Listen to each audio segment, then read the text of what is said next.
Hey, good morning, everybody. We have a treat for you this fine Monday morning. We have Prophet of Zod and Gret Gyler, and they're going to be debating the topic: How would the existence or non-existence of God affect morality? Now, they do want a more structured format in this particular debate.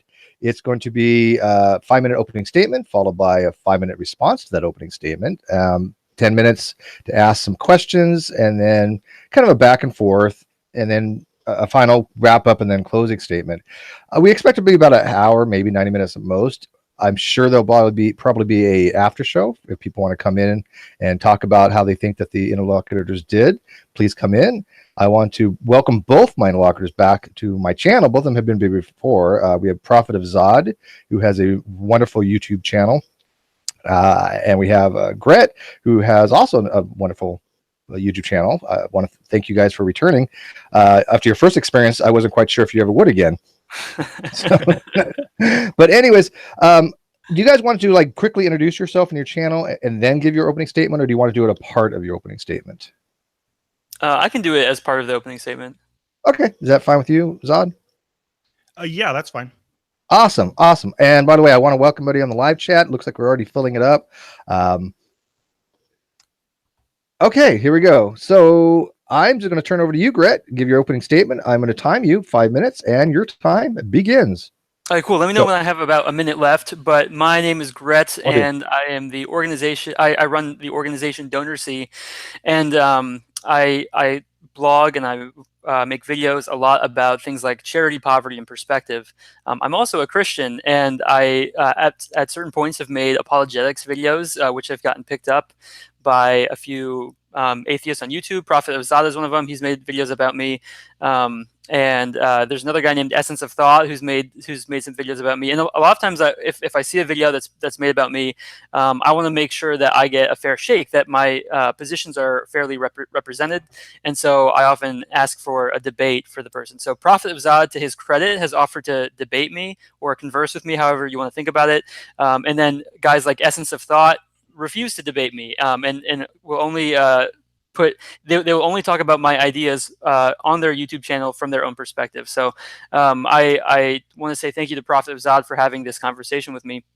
I think the position I'm going to defend today is that objective morality can only exist in a universe with a higher being. And I want to talk about that, not only what my position is, but why I'm defending that position.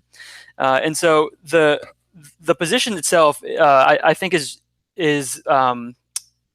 the way I want to put it is objective morality is something that we should all care about. It's something that is important for Christians and atheists alike, because we need some kind of morality to appeal to. We need something to say, oh, this is right and this is wrong. And if it doesn't exist, the consequences are pretty severe.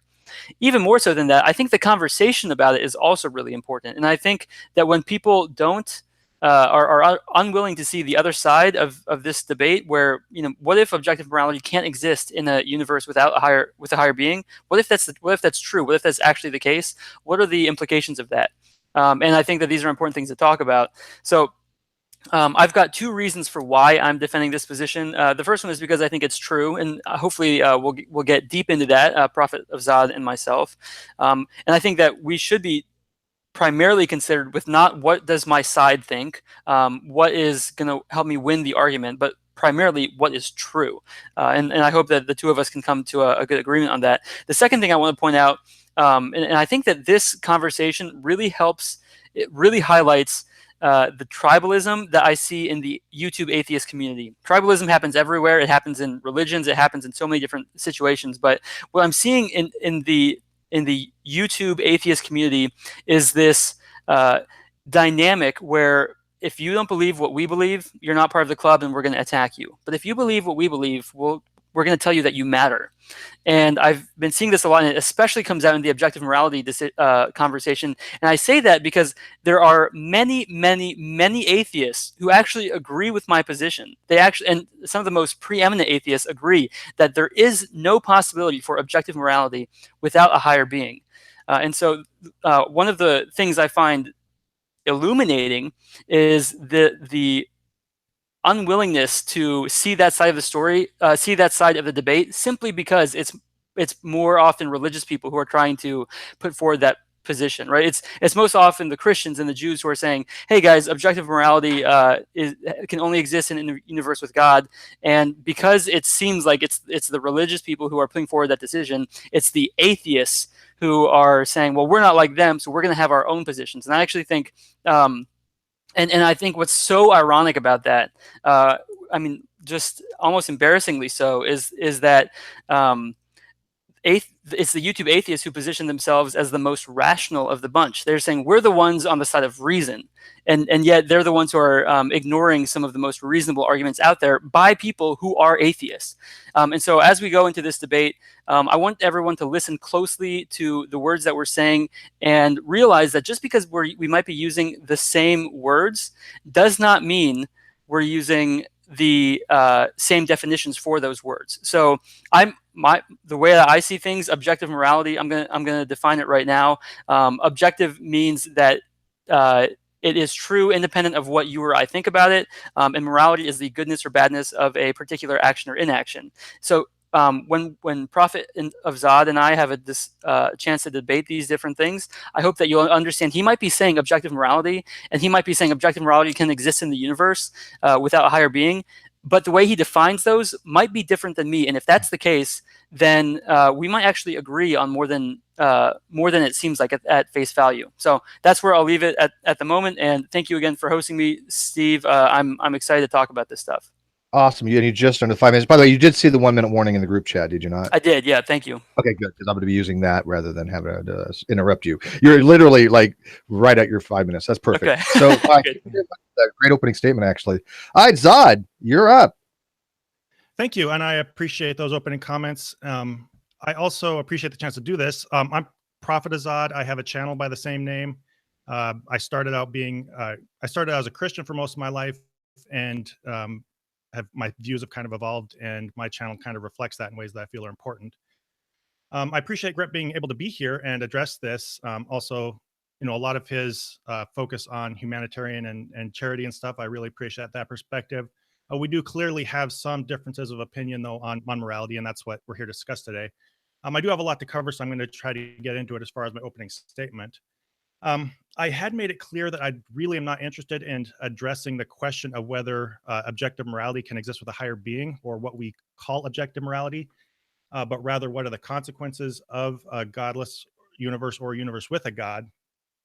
And it seems to me that Gret's claim is that in a godless universe, we're arbitrary to vulnerable to drastic changes in our moral code whenever personal preferences change, to the extent that murder, rape, and slavery could suddenly come back into vogue with a simple shift in society's preferences.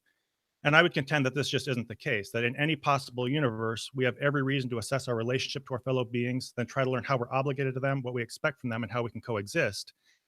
Gret proposes a universe where there is some higher being, and through some thought process, he considers himself obligated to obey and worship this being and anticipates being rewarded so. Where I, on the other hand, suggest a universe without a god, and through an equally valid thought process, I consider myself obligated to behave decently toward the humans around me and find that in the long run, I and others will benefit when I do so.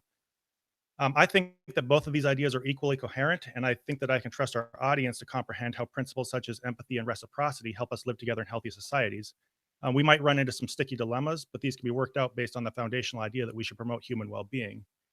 The trick is that when we dig down deep enough, what I perceive happening anyway is that Gret can persist with questions like why we should consider ourselves obligated to other people, or why we should promote well-being, which is a question I heard come up in various discussions, including the conversation with Holy Kool-Aid, if I'm not mistaken. He can correct me on that if I'm wrong. But the suggestion seems to be that if I can't articulate airtight philosophical answers to these questions, then secular morality does not have a secular foundation. But in my opinion, if you give it any thought, it becomes clear that these questions can undermine secular morality, then they undermine religious morality just as easily, opening up the door to questions like, why should we consider ourselves obligated to God, or why is it better for people to go to heaven instead of hell?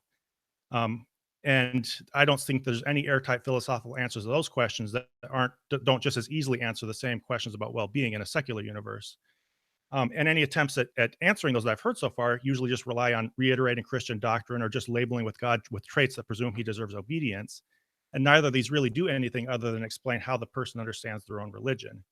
And in addition, if we're going to be questioning something as self-evidently beneficial as well-being, then this leads us down to further questions like, why should we put kids in car seats instead of driving with them in our laps? Why should we sleep on mattresses instead of broken glass? Or why should we go to the bathroom and the toilet instead of on the floor? These all seem like common sense questions, but in the end, they all boil down to the assumption that we value well-being. So why should we assume these are worthwhile practices? And why don't we endlessly fret over whether or not the ultimate goal of well-being can conclusively be labeled as objective? And I think the reason is that when faced with a decision that can prove or degrade our human experience, we're mature enough to set aside philosophical posturing and just do things that make sense. We undertake large-scale endeavors in health, sanitation, and safety, all of which are based entirely on the goal of improving well-being, and nobody asks why.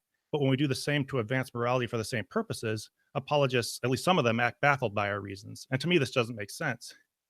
If you spend enough time asking why about our reasons for doing anything, you'll eventually run up against a subjective sounding value statement. And this is true in a universe with or without a God. So I would argue there's no good reason why morality would remain cohesive because a God exists or fall apart because it does not. Furthermore, I'll be prepared to show that Gret's attempts at arguing otherwise are inconsistent to the point that I think that they collapse under basic scrutiny for a few reasons. First, he doesn't really articulate a coherent alternative view of morality, a fact that's illustrated by his self-destructing monopoly analogy. Second, his expectation that morality be a single objective fact comparable to 1 + 1 = 2 is reductive to the point that's incoherent. Third, an appeal to a higher being is useless for dealing with societies who tolerate horrors such as American slavery or the Nazi Holocaust, while secular morality is more up to the task.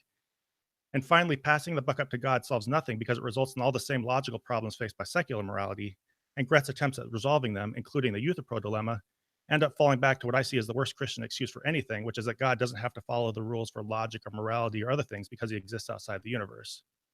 I recognize that it'll be impossible to serve a conclusive knockout punch that causes Gret to concede his position, but I just think the best thing to do is present my idea of morality and how it works and let him do the same, and then just let everybody consider which more thoughtfully delves into the topic.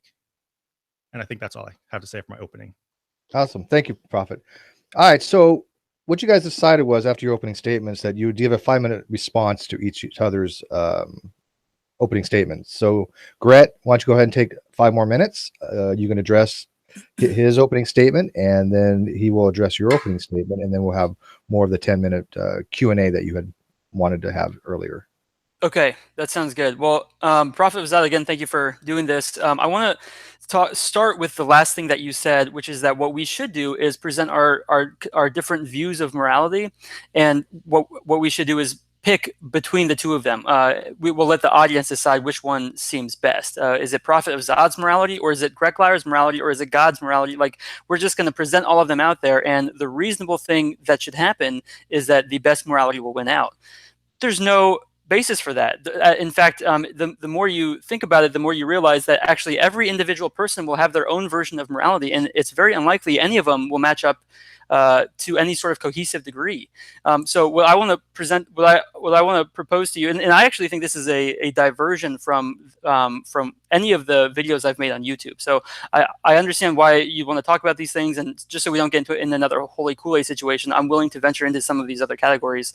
But what I think it's worth talking about the idea that if everyone is able to choose their own morality, there is no evidence, there's no proof that will result in people choosing the best form of morality. So, Steve, you've got your morality, Prophet Vazad, you've got your morality, where you probably think things like rape and murder are wrong, and other people might have their own morality, and there's no way, objectively, there is no way for you to say that your versions are better.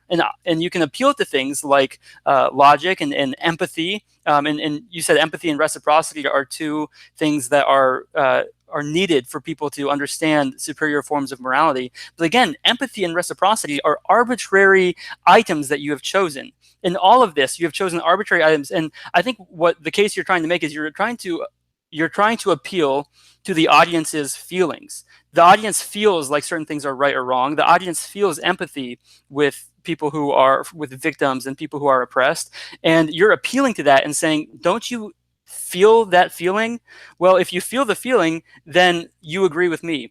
And in reality, you're completely you're reducing your responsibility to prove your own argument. And your argument, and the reason that we're here today is to discuss whether or not objective morality is possible in a universe with a higher being. And I heard you say maybe you don't think that's a conversation worth having. I think it's it's one of the ultimate conversations worth having.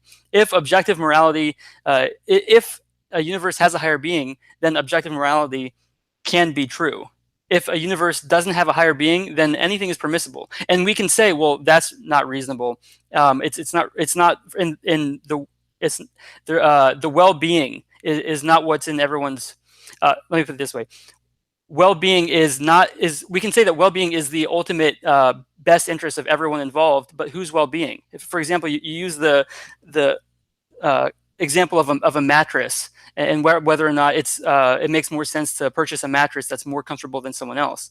I actually want to challenge that and show you that there's a difference between personal well-being and group well-being, and there's no evidence that people will act in the group well-being over their own personal well-being. Like, why wouldn't you just steal from the person next to you if you're not going to be caught? And there's ample evidence to suggest that if people who think they're not being monitored are far more likely to cheat and steal and do things. And if you look at, even if you look further and deeper into a lot of the greatest atrocities in all of history, human beings are capable of just disgusting, sickening things. And sometimes they're done with religious motives, and sometimes they're done with ideological motives. But human beings do not default to empathy and reciprocity. They actually default to some of the most vile things. And the present paradise that we live in, the present situation where you and I are living in this fairly virtuous society where there is empathy and reciprocity. This is an anomaly. We don't get to enjoy this all the time. It's like ignoring the 99.9% of history by saying, look at what's going on around you. We're going to keep trending in that direction. No evidence of that, and not if you look at history as a whole. Last thing I want to say is you've touched on my Monopoly analogy to death, and I think that it's an example of poor debate to point out an analogy and make it seem like I'm using the analogy to further my debate. An analogy is something I use to communicate with my audience who is trying to understand a concept. It's not something I use. By definition, analogies are imperfect, and by pointing out that my analogy is imperfect is not illuminating anything for anyone. Actually, it's pointing out your ability to poke holes in something that naturally has holes in it. So I'm going to leave it at that. Thank you guys again. Once again, exactly at 5 I minutes. know. Are you watching the time? Do you need me? Do I need to be here? I can go do other yeah. I'm definitely going based off of your warnings. Okay, great, awesome. I'm trying to maintain a very strict thing on the clock, so everybody has a fair amount of time. All right, Zod, do you want to address his opening statement? Now, I know this gets a little confusing because he just kind of critiqued your opening statement, but the way you have it set up for the outline was that you were going to critique his opening statement. So I don't know if you took notes on that or what you want to respond to, but you have 5 minutes. Yeah, I took notes on both. I could speak to all points if that would be most constructive. If Gret prefers that I stick to just his opening statement, I could do that as well. I think I would love to hear your rebuttal to all points. And then I was also going to ask, is the segment after this where we ask each other questions? I have a 10-minute ask. You ask him for questions for 10 minutes and vice versa. Okay, cool. Great, thanks. Okay, the first thing I would want to say in response is just to clarify, the phrase objective morality can only exist in a universe with a higher being has been brought up. And that really isn't the topic of this specific discussion. This is what are the, how would the existence or non-existence of God affect morality? So as far as that goes, I do think that whether or not objective morality is objective isn't really up for discussion as much as how is morality affected if God does or does not exist? Like, what do those two universes look like? We've heard what I kind of expected, which is that empathy and reciprocity are arbitrary and that they don't give us any really way to sort out what's ultimately right or wrong. And I presume that the alternative is having a God in the universe to solve that problem for us, to give us some ultimate direction in what's moral and what's not. And I would say that in both universes, we are presented with some kind of situation where we ultimately have to consider ourselves obligated to somebody, whether it's God or whether it's to other people. And God supposedly gives us some criteria whereby everything is always right or always wrong because he ultimately sets the rules. And I would say that that could be a coherent point of view if God existed, but in a universe without God, it would be no less coherent to consider ourselves ultimately obligated not to do certain things to other people, not to rape people, not to murder people, not to steal from people. We can at least understand that idea of obligation. And I think really that's mostly what we're talking about. Gret pointed out that what I can do is appeal to people's emotions based on empathy and reciprocity, to the idea that they don't want certain things to happen to other people. But I really think that behind the scenes of all this, that's ultimately what we're talking about. When we talk about the consequences of not having a God to sort out morality, what happens other than that things fall apart and we end up all turning on each other and harming each other? It seems to me that harm to humans is ultimately the important point of contention here, and God is just a step to getting there. And this is kind of validated in my mind by the fact that whenever atrocities are brought up, Gret and others don't usually bring up things that most offend God according to the Bible. They point to various atrocities, and it seems to me that the conversation tends to be about humans. And this is I can't speak to what Gret's ultimate intentions are, but usually it seems to me that when people talk about objective morality falling apart, the ultimate appeal and the ultimate fear they're putting into the audience's mind is what is going to happen to people. So I think this is really the conversation we're having, whether we go there directly or whether we use a God to ultimately enforce that. I was not, just to clarify, I was not saying that I present one idea of how we should be moral and Gret presents another one and all this stuff. What I was saying was more that we present our ideas of how morality works and then just let people consider which one seems to more thoughtfully address the issue. The Monopoly analogy was not really meant to pick over the minutia of an analogy, basically just to pick at it. The point in that is that when you really look at how Monopoly works and why all these rules are made and what the function of the rule maker is, it does reflect more a social contract that falls in line with secular morality and trying to form a cohesive society. So I don't want to harp on that too much unless we want to really get into how that works. But the point has more to do with really showing, I think, that just stating that the rule maker making the rules for Monopoly, and that's why we follow them, doesn't really, sorry, I'm faltering. It doesn't really flesh out the core issues, which is the point of a game is to have people get together and cooperate and make something work out. And either just saying that it's about a rule maker is a superficial analogy. And I know analogies are limited, but my point was that if you really get into how that works, ultimately that analogy does show how a rule maker serves the function of people following the rules, and helping to create a cohesive, at least either game playing experience or a society. Just looking over what other points were made here. As far as why not steal, why not commit atrocities and things like that, obviously people can feel like they're going to get away with something. I think there is a path toward resolving our differences. I just think that secular morality ultimately does provide a better, more, at least across different cultures, a more plausible way of getting everybody on the same page. Empathy and reciprocity obviously aren't perfect. Societies have gone in horrible directions. But I just think that ultimately we're not all going to fall apart because we live in a universe without a higher being. I think I've covered the points as well as I can before we get into the question and answer section. So I'll let it go. All right. Thank you, Prophet. So what we're going to do now is for about 10 minutes, each interlocutor is going to be able to ask questions to the other person. They can ask a single question and continue with that, or they can ask multiple questions and then do a back and forth session, ask a question, answer, and then the other person after that will be able to ask their questions and have the same Q&A back and forth. So Gret, you're going to go first. You have 10 minutes. Ask any questions you like, and then give us a proper time to respond to each question. You guys have to determine, though, if you guys think that the question was fully answered. If you don't think so, I'll intervene at that point. Okay? Okay. That sounds good. The first thing I want to get off before we get into the question of morality, Prophet Azad, one of the things that I've noticed, and I brought this up in my opening statement, is this tribalism that we see in in the atheist YouTube community, where if you believe in the same thing that we believe in, we accept you and we tell you that you matter. If you don't believe in the same thing that we believe in, we attack you. And you see this quite a bit, especially with YouTube atheists who their channels are basically built on owning people who don't think like them. And so my question to you is, do you think that you are that improperly incentivizes you and others to not care so much about the truth and care more about whether or not your side is winning?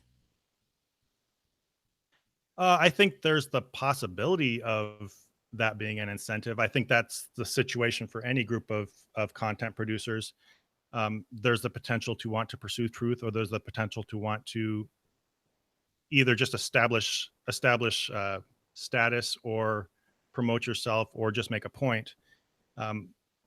I don't really know how to answer that in terms of any one particular group. I think there's a potential to go either way for anybody. I personally, and a lot of the people I most closely associate with within the community, are more interested in pursuing truth and putting out a message that's important. So I don't really know how to speak to that beyond, I know that there are people within any group who are going to be more pursuing showmanship or pursuing an agenda or trying to make their point. Mm-hmm.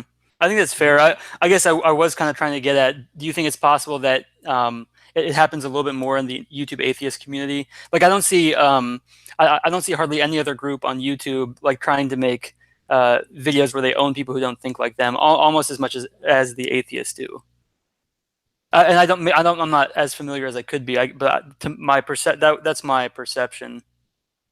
Yeah, I could see there being that perception. I think it all depends on where you come from. I think that's going to be purely anecdotal unless we had a way to collect data about this. And I think it's just going to be based on what we've seen. And then if we're all honest with ourselves, what we bring to our viewing experience and what perspective we have versus theirs. I think we're going to see different things in what we view.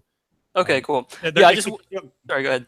Oh, I would just say if one factor that could make it stronger within the atheist YouTube community is maybe that's where atheists more congregate, where in religious communities it would manifest itself more in interdenominational conflicts and stuff like that. I don't know. Okay. Yeah, I think that's a fair thing. I just wanted to bring it up because it's something I've noticed specifically in like the comment sections. They can be pretty aggressive, and I just am like, are you guys trying to figure out the truth, or are you just trying to, as you said, be a little bit higher up on the hierarchy? So I think it's worth bringing that up simply because it kind of it gives a little context to our debate. The next thing to get into the actual meat of it, what is your I guess, well, just to clarify, are you of the opinion that objective morality does not, it doesn't matter if morality is objective or not objective? I don't think that question doesn't matter as much as that term is so loaded with all different kinds of insinuations. And as in the case with you and Holy Kool-Aid, like you said, nobody's really at fault for that. It's going to end up breaking down into a conversation over what you mean about objective. Mm-hmm. I think flatly calling a whole field of something such as morality objective is somewhat reductive. There are objective truths that can be learned about morality. There's an ultimate subjective value ultimate value judgment that needs to be made. As far as like with secular morality, it's going to ultimately boil down to, well, do we value well-being or do we value other people? You eventually have to make that judgment, do we or don't we? And then you can build based on objective truths from that. But I just think that's also the case with religious morality. You're ultimately going to, okay, this God exists. Do I value him or do I not? Does this other group of people decide, well, we're just not going to follow him? I mean, ultimately, you have to make some kind of value statement. And I don't think that that's less the case in a secular universe than in one with a God. Okay, so I guess, well, to me the difference would be in a universe with a God, the morality that people could decide on could actually be there's a higher authority or a higher being that is able to enforce it. Whereas in your situation where you're talking about a secular morality where we come and we reason together and we all say that we believe a certain thing, it's a nice sentiment, but there's still no authority. There's still no ultimate rule maker, and there's no there's really no compulsion to follow that version if it's not in your own self-interest. Yeah, I would say that is one thing. I mean, if it's going to be articulate purely in the fact that there's somebody stronger than us who can make us do things, I can't claim that there's an ultimate figure like that over a secular universe. Yeah, I want to clarify, because I'm not trying to say I'm not trying to say that that just because there's someone who's stronger and can make you do things, there's other ways that you could be compelled to follow morality. For example, if it's in your best interest, and there's a higher being that has helped guide those rules for you, so that you can be in communion with him or her or whatever. Okay, I'm sorry, I'm having trouble hearing what the question is. And that I've heard that I heard at first that there's ultimately a being over us who makes us accountable because he sets rules and he enforces them, which to me is just appealing to a larger authority. Mm-hmm. I didn't get what was asked different after that, I guess. Like, so then I was returning to the original question, which is what do you see as the difference, or do you see a difference between having a higher being and not having a higher being who can enforce the morality, or at least have it exist? Enforce the morality, yes. Have it exist, I don't think is a coherent idea. And why is that? Because the existence of the being doesn't really generate morality, and the lack of that being does not make morality go away.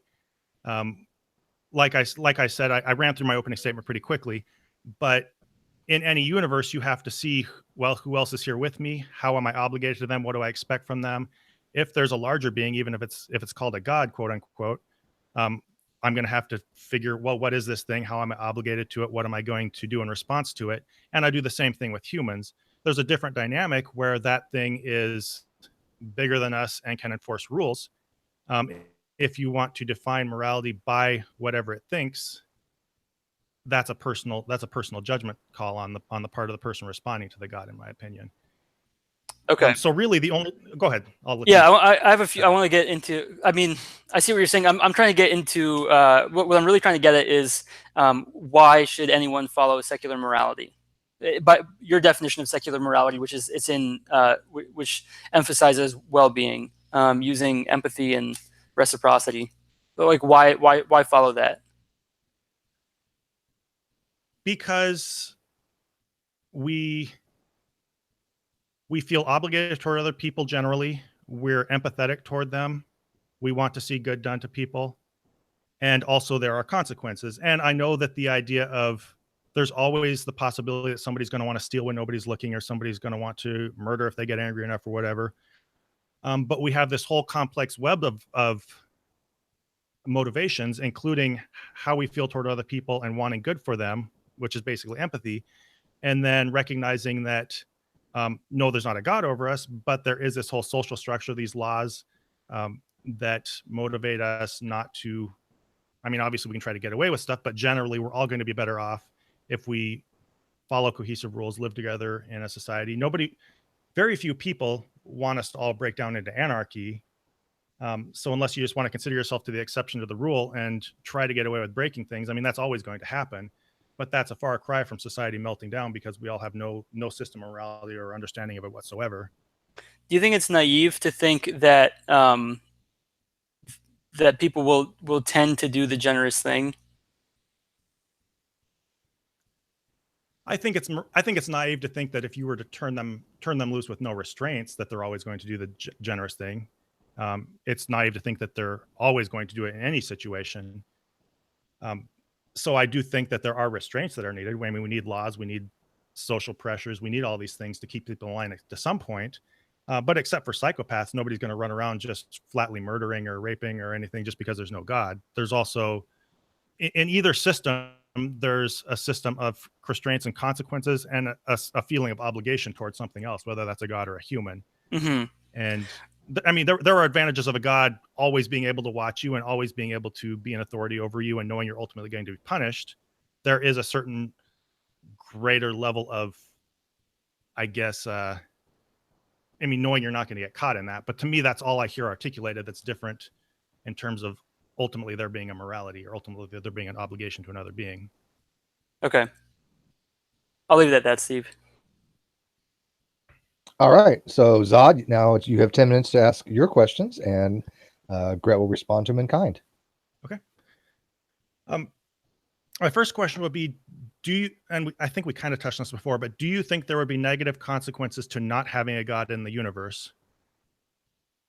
Yeah, I think it depends. I mean, obviously, there's the potential for a good God and a bad God, and a whole bunch of different situations depending on that. So, sorry, yeah. I mean, sorry if I didn't speak clearly. I mean, negative consequences to not having a God in the universe. Yeah, I mean, it's just it's hard for me to answer that because it's like compared to, are we assuming that the universe now has a God and then we were just like to take him out? I do think that there would be, well, like the whole the philosophical point I'm trying to make is that if a God presents the possibility that objective morality can exist, and without a higher being, that possibility is not there. So in the universe where God doesn't exist and no one believes in God, there's no possibility for objective morality, and there's subjective morality, which people can try to agree on, but it's hard for me to answer that because you're giving me too slippery. In short, would that be a bad thing if there was no God? Well, there would be no such thing as bad. So what would there be negative? There might be things that are not as conducive for human flourishing.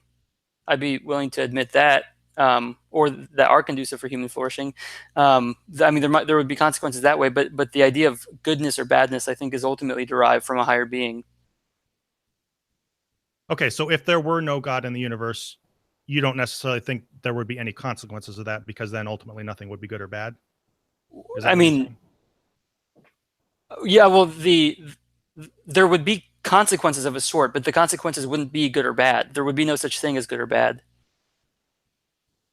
Okay, so if God did not exist and suddenly everybody went around raping and murdering each other, that wouldn't really be a negative consequence because there's no God to tell us it's negative? I mean, I personally wouldn't like it or approve of it or want that to happen, but there's no morality that says that would not exist besides morality that you and I make up in our heads. Okay, so there would be nothing inherently wrong about correct harm being done to people. Not inherently, if assuming we're using the same definition of inherently. Okay. So by contrast, there's nothing inherently wrong because, and I've heard you use the phrase, we're all just a clump of cells with a large span of time before us and a large span of time after us. And if one clump of cells puts a knife into another, I'm just puzzled really then, if there's a God, you're saying that there is something inherently wrong with offending that God or disobeying that God. Or there's whatever. The possibility for it. It's not necessarily, but the possibility exists. Yeah, so if a God exists and something is wrong, it is because that God is offended by it. Am I paraphrasing you correctly, roughly? No. If a God exists, there is the possibility that goodness and badness exist. And if goodness and badness exist, then the actions or inactions that we take can matter. And so there is such a thing as things like murder or stealing can be wrong, and how we treat other human beings can be right or wrong. Only if and only if God exists. However, what you believe, where the idea of secular morality, where well-being is preeminent, you can be logically consistent with that structure, but ultimately the foundation of that, I don't believe is based in anything inherent, as you would call it. Okay, so you say that if a God exists, there is morality. I'm trying to get my mind around, aside from that God having authority to punish us or reward us and to watch over our actions, what other than us wronging that God or not meeting our obligation to that God, what other than that makes there be right or wrong? Yeah, so there's different ways that people have answered this. Divine command theory is one of them, where God's nature is good, and how in line you are with his nature depends on how good or bad you are. Like the actions that you take would depend on that. I'm not as equipped to answer how morality can work with God. And I've said that before, but I'm more equipped to just talk about the possibility of objective morality can exist with or without a God. Okay, so I'm just confused though, because I'm being called upon to explain why morality would exist based on human obligation to humans if there were no God. And I'm trying to get at the heart of you're saying that there would be morality without, I mean, you're saying there would be morality because there is a God, but that you can't articulate why. So I'm having trouble understanding how to advance my Sure. I think it's understanding of because, why that's the case. yeah, I think it's because we probably agree on a lot more than you think. Honestly, I think that you would probably admit that with a God, there's the potential for some kind of universal morality that permeates the universe. And without a God, that potential doesn't exist, but we can still have this subjective morality where we all come together and try and agree on how we should and shouldn't treat each other. And ultimately, it doesn't matter. Like, it really does not matter, but it can make us feel better about ourselves. And we can try and pursue a society that adheres in a way that promotes the well-being of each individual in that society. I agree with all of that. I just don't think that. Yeah, I mean, that's why I think you might be having trouble progressing. Is because we probably agree on like a lot more than you're willing to admit. I don't agree that a God existing would naturally imbue the universe with any kind of morality. But I didn't say that. I only said the possibility is there if God exists. Okay, yeah, I mean that you're saying that possibility exists, and it seems like you're saying if there is a morality, it would be because that God's existence caused the universe to be permeated with a morality. Is that? That's one way it could work. Sure. Okay. I mean, God is a God that's all powerful and that created everything is capable of creating this idea that we are trying to articulate when we imperfectly call it morality and discuss it philosophically. He's all powerful.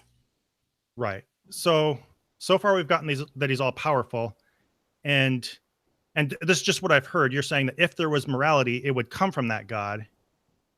But that you're not prepared to articulate why it would come from that God or how it would come from him. How it would, yeah. I mean, I don't. Well, I mean, yeah, I'm not necessarily prepared to articulate that as well. I think people should look up divine command theory for like someone who's for a much better articulation of how that plays out than me. I just think it's possible. Like I said, I believe it's possible with God, and there's different ways it could play out. Okay, so essentially, it's just an assertion at this point in the debate, as far as what you're able to bring, as far as why or how morality would come from the God. It's a possibility. Is that what we're? Yeah. That's the extent to which I'm willing to say I can back this up. And like I said, there's plenty of resources out there for people to look into the how of it. But I think the standalone argument of an all-powerful God is capable of imbuing the universe with morality is sufficient. Okay.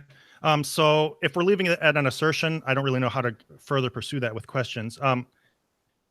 I do have one question. Sorry. Go ahead. Sorry. It's not really my turn. I was just gonna say, I mean, this is something I've been making a singular assertion online for a while now, and several people have made videos about it, assuming I have all sorts of ulterior motives behind this singular assertion, but like really, like I think you're at a place right now where you're realizing, oh, it's just an assertion. That's it.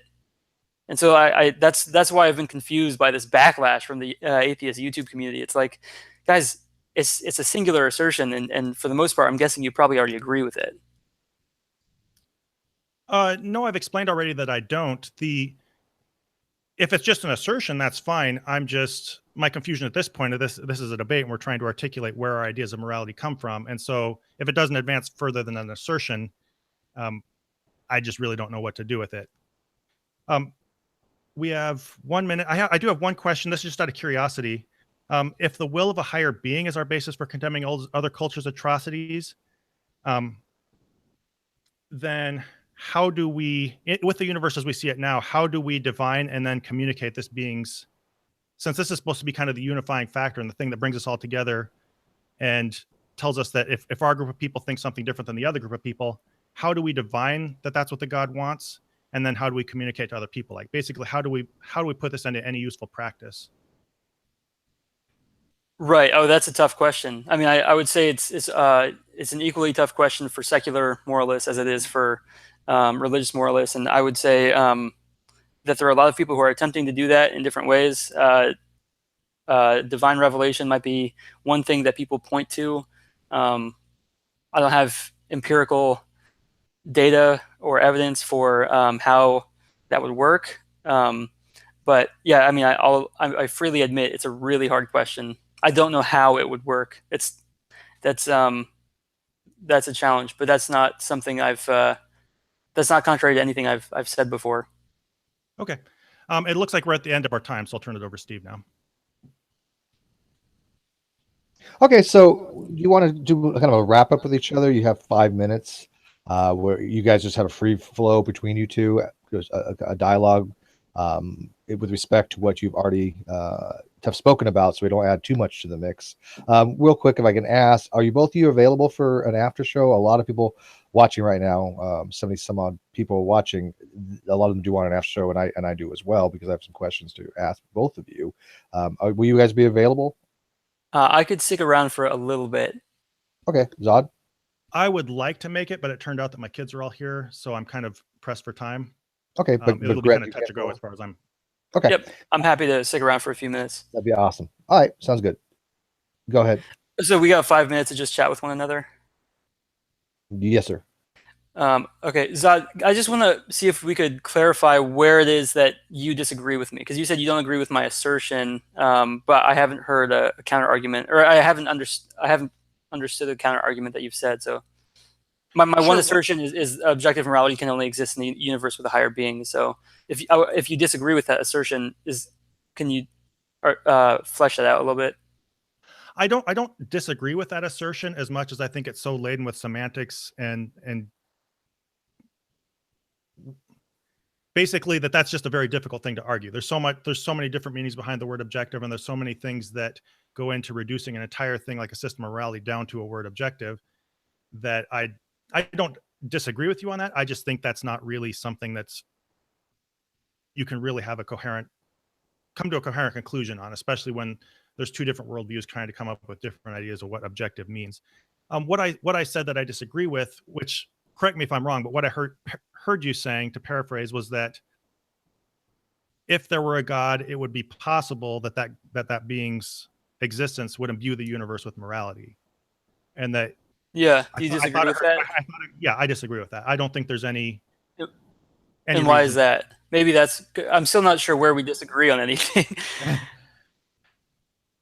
So yeah, why is it that you don't agree with that? Because morality, would you disagree with the assertion? Sorry, go ahead. Because any system of morality, any coherent system of morality you can articulate, ultimately has to do with mutual obligations between beings of whatever kind, and how they meet their obligations to each other, and how they come up with a better system that works well between each other.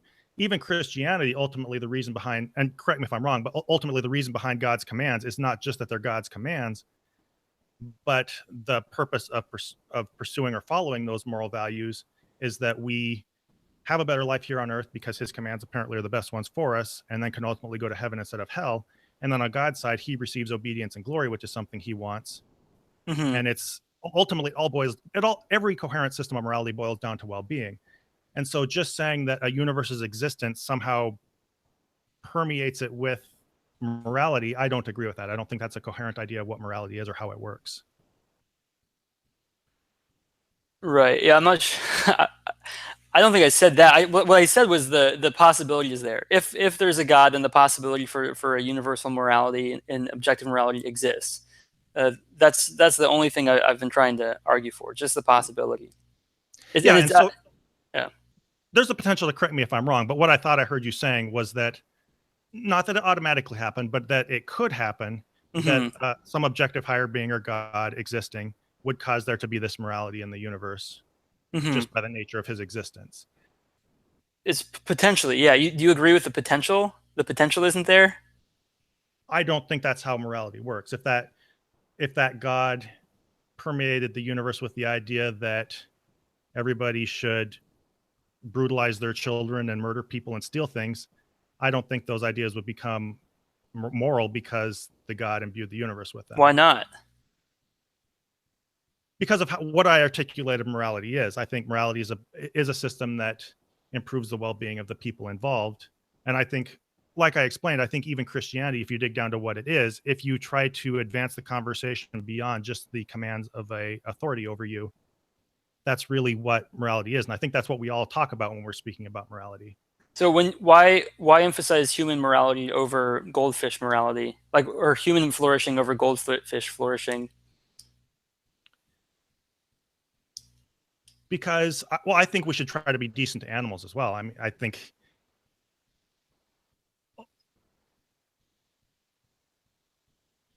ultimately, well, for one thing, I mean, partly it's just the bias we have. We're going to want to advance the needs of our species. Also, you take into account, I think any reasonable humane person is going to take into account the well-being of animals as well. So I don't think that there's just an automatic line dividing, why do we advance the well-being of humans versus the well-being of goldfish? What about the well-being of bacteria?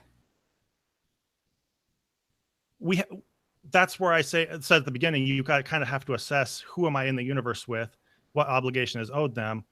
We don't see bacteria as having any kind of intelligence probably that feels harm or suffering the same way we do. And ultimately, there's got to be a certain level of realism in what you're able to do. We can't protect all bacteria, I guess, in the same way as all humans. But really, it still comes down to empathy and reciprocity, I think. And the same question, see, these questions don't undermine secular morality magically in a way that they do undermine, I'm getting my negatives mixed up. I don't think that these ideas undermine secular morality in a way that they couldn't equally undermine a theistic version of morality. Because then the same question comes, why is the will of a God magically more important than the will of humans? I mean, an all-powerful God who creates the entire universe and everything that exists inside of it, and he himself or herself or whatever itself is outside of the universe, is capable of creating a closed system that operates a certain way, is capable of doing that. And you might not like it or dislike. In fact, most people probably dislike how the universe is created, and that's just too bad. God being outside the universe and being bigger than us doesn't, in my opinion, doesn't have anything to do with morality. If all the other humans potential for morality. Yeah, I don't think that's connected to potential. I don't think being outside of universe. He's capable of creating all of it. Right. Why would he not be able to create it? Why would he not be able to create it? Yeah, why would a God who created the entire universe not be able to create morality? Because that's just, I still don't see how that's a coherent idea of what morality is. And I don't know how to further explain that than I already have. If I were the only human left on Earth and I created some beings of sub-intelligence, or it was just I fathered a child or something like that, I wouldn't suddenly be in charge of creating what was moral or not between me and those beings. I can't, I'm not putting together how the fact that something exists outside of a universe or created things really has anything to do with what's moral or what's not, according to any coherent idea of how we conceive morality. Okay. Well, we're well yeah. I appreciate your conversation. I thought that was actually something we should probably just go along a little longer than 5 minutes. Yeah, I'm fine with ending there. I appreciate Zod's. I appreciate the conversation so far. Awesome. So let's kind of wrap it up. Each of you have a 5-minute closing statement. Gret, you actually went first, so why don't you do first, and do you want to do your closing statement last? Yeah, that works for me. All right. Gret, you have 5 minutes for your closing statement. Yeah, so I want to summarize what I am saying and what I'm not saying. So and what I've said in my other videos. So just to clarify, what I am saying is that if there is a higher being, some being outside of the universe who's capable of creating the laws that we're governed by, if that being exists, the possibility for objective morality therefore exists. If that being doesn't exist, then the possibility is not there. And people who are as atheists live their assertion is that there is no God, and so by that assertion, there is no objective morality. So that being the case, or according to what I'm asserting, so that's the only thing I've been trying to talk about this entire time, ever since I started making these videos. I've kind of stuck to the singular assertion, and I think you can go back and you can watch all my videos where I say every single time, this is the only thing I'm saying. Even my debate with Holy Kool-Aid, the reason we didn't get anywhere was because I'm making a singular assertion that's really hard to refute.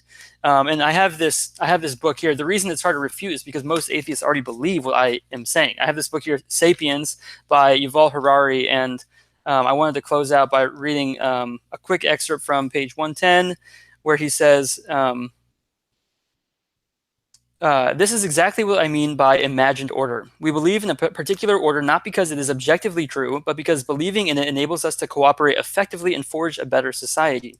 And this is from page 110, and I would encourage everyone to read this entire section, because what you'll find is that Yuval Harari, as with most atheists, in order to be logically consistent, they have to agree that objective morality and objective truth can't exist without a higher being. And this guy who's not an atheist, he's saying, sorry, this might make you uncomfortable. It might make you squeamish, but things like raping and pillaging are actually nothing. I mean, they're nothing. They're if there's no morality, if there's nothing to hold us accountable, you might not feel good about it, but if you want to be logically consistent, you have to admit that there's nothing wrong with it. You can say it betrays my imagined pretend values that I've come up with. You can say that, and I'll agree with you on that.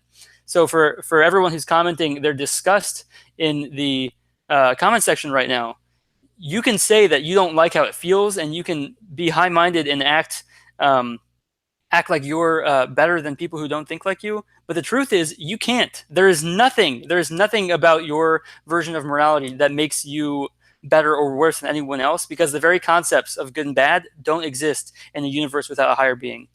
I'll leave it there. Thank you guys again for having this debate. I appreciate it. Awesome. Thank you, Gret. All right. So Zod, you do get 5 minutes for your closing statement, and then I'll do a quick 2-minute recap, and then announce the after show and a few other things. Okay. Okay. So, thank you.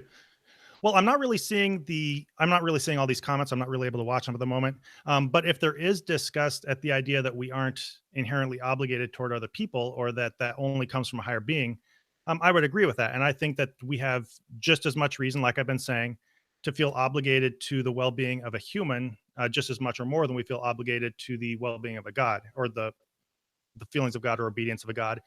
And the problem is that I have not seen Gret advance the idea that morality comes from a God beyond an assertion. That's really all I've heard. And aside from referring us to the fact that other people might be able to explain it, no real explanation of how that fits with the idea of morality has entered into the discussion, at least as far as I've been able to see. Gret has said that, and this is quoting him directly, the problem is framed by saying that subjective morality is when a group of people gather together and they all collectively decide that something is right or wrong. It might be for utilitarian purposes, it might be because of evolutionary instincts, but ultimately if something is right or wrong because of how people feel or think about it and nothing else. And then as a result, to paraphrase his phrasing, there's no way of proving that we're more right than they are. And I would ask, how can we possibly resolve this difference of opinion? On what basis could we even begin reaching somebody who wants to commit a horror with seeds of doubt about their actions? For example, the Taliban, if they wanted to behead a family for apostasy. On what basis could we rally the rest of the world behind us in a unified cry against their actions? To me, this is the challenge implied when Gret tells us about the subjective nature of secular morality. So I would have us look at our options. On one hand, we could appeal to the fundamental obligation to a family that's going to be beheaded, to the idea that every person in the world has a basic right to personal safety, and that an innocent family being dragged out of their homes and killed is a clear violation of that right. I can't say that I can articulate an airtight philosophical argument for why this right is objectively important, but again, we can't articulate, as far as I've heard, an airtight philosophical argument for why our obedience to a higher being would be important. But even if we can put the label of subjective on this view of morality, at least it's broadly understood and related to, people across cultures can grasp what you're bringing to the conversation when you refer to it. And in general, most are going to share your conviction that innocent people should not be brutalized.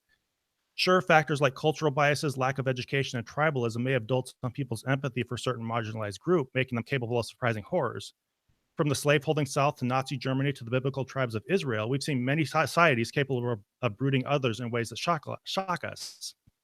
But an appeal to empathy at least gives us some language for describing why what they're doing is wrong. It provides a point of connection between those they've othered and those they care about, laying the foundation for the long and admittedly difficult process of humanizing their victims. It's on this basis, and this basis alone, that the world has rallied together and condemned the Holocaust and other atrocities. And I would add, it's on this basis that Gret tends to point out atrocities against humans and not the most profound offenses against God when presenting examples of objective wrongs. The fact is that whether or not I can conclusively describe why our obligation to be decent to others is objective, the appeal to it does work and has been our most successful tool for forming safe and equitable societies and working past the dehumanizing thought processes that cause some to tolerate atrocities. But I would ask us to consider what would happen if instead we told the Taliban that God didn't want them cutting off families' heads. How far would that advance the conversation? What would that get us with them and the rest of the world for that matter, other than an endless debate over theology with people from various religions and denominations shouting unproven assertions about the will of an objective moral lawgiver who never clearly reveals anything to anybody? If a God came through the clouds and clearly communicated his objective moral standard to us, then that might possibly give us something to unify behind.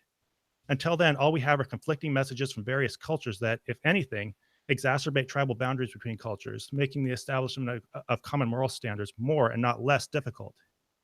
Whenever a small group collectively decides something is right or wrong, religion puts the authority of a God behind their decision, regardless of how well or poorly thought out it is, and regardless of whatever prejudices lie behind their decision, thus degrading the expectation of basic decency by subordinating it to obedience to whatever higher being your culture has dreamed up. In short, if a higher being it exists, it communicates so sparingly that we're basically operating without its guidance. What would a universe without a God look like? It would look exactly like ours. Yet somehow we've done a pretty fair job of figuring things out. Society hasn't imploded and we have improved ourselves. And as far as we have, we've done so by understanding each other and recognizing the value of basic human well-being, and not by trying to divine the will of gods. And that's all I'd have to say at this point on that. All right, thank you, Zod. So we're going to do an after show. I know, Zod, you have to go. Gret's going to stick around. The link that for the after show, I'm going to put it in the Great Debate Community G+ page, and those who have actually direct messaged me for it, I will give you the link directly as well. Please go subscribe to both these interlocutors' channels. Prophet Zod's channel is in the video description. Gret's his channel is in the video description. Please go subscribe to the Great Debate Community channel as well to the Non Sequitur channel. We are adding our podcast in video form on that particular channel. I want to thank both you guys for coming back and having this discussion. I think there's a lot we can probably add to this in the after show, and I know you can't stick around, Zod, but maybe later you can come back at some time and have an equal amount of opportunity to have a discussion with some of the people in the live chat that want to talk about this topic. This has always been a very controversial topic, let's say the least. When it comes to morality, people have a very strong opinion one way or another. I also have my own personal opinions and some questions that I'd like to ask both of you. So I want to kind of be fair. If I do an after show, well, when we do the after show, we'll be talking to Gret. But if we want to do something later on with you, Zod, I'm okay. I'm definitely okay with that. So let me know about that, okay? Yeah, that sounds good. I would certainly enjoy hanging out. It's just unexpectedly because of weather, school got closed. So I'm kind of absolutely okay. Limited for time. So. Well, I want to thank both you guys. This was a very entertaining and informative debate. It's not an easy topic. I think both you did a wonderful job in at least getting your questions out and articulating yourselves. So those who are in the live feed, give us about 10 minutes or so, and we will start up the after show. And like I said, if you want to join us, by all means, it's an open hangout. The link will be at the Great Debate Community page on G+, which you can find the link to join the Great Debate Community in the video description, and we will continue the conversation there. Thank you, guys. Thank you. Great. Thank you.